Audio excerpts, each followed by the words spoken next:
Our tax cuts, regulation cuts, energy price cuts, and job-creating trade policies are rapidly pulling America out of the economic disaster that Biden and the horrible people that he surrounded himself with. He wasn't calling the shots. He wasn't calling the shots. The auto pen people were calling the shots. Whoever the hell worked the auto pen. I don't know how he did it. You know, I have people, sir, would you sign this? We're making a 4-star general. Sir, would you sign this? We're doing a big plant. Would you? They're all important. You don't give that to an auto pen. It's so demeaning. You're a general. You're an admiral. You don't give that to an auto pen to sign. After gasoline skyrocketed to over $5 a gallon and in some places $7, $8, and even $9 a gallon under Biden, our policies have brought gas prices way down, and now at $2.37 a gallon. But I was in a beautiful place called Iowa 2 weeks ago, $1.85 a gallon for gasoline. Way down. All of it's come down.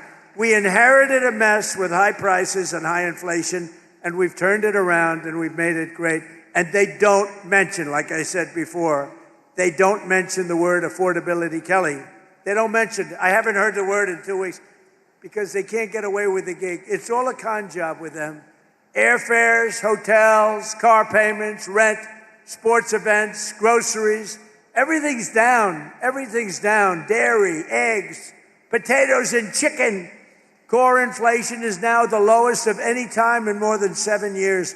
The last 3 months, we've had the lowest inflation we have had in over a decade. The last 3 months, it's 1.4%. We had record inflation. You don't have it anymore. I'm going to make a State of the Union address on Tuesday. I hope you're going to watch. And we're going to be talking about it. But you don't hear the word affordability. You know, they just say the word. They look at the camera, say affordability. And I'd be watching, I'd say, oh, I can't believe it. Do people believe it? They would say affordability, everybody would say, oh, Trump's caused. No, they caused the affordability problem, and we've solved it. And we're going still lower, but we've solved it. But more importantly, we've brought back the American dream, and we have a country, I think, that within the next 12 months, maybe sooner, but within the next 12 months, it's going to be the greatest it's ever been. I don't think we've ever seen anything. When Seymour told me yesterday, he said, we've never seen numbers.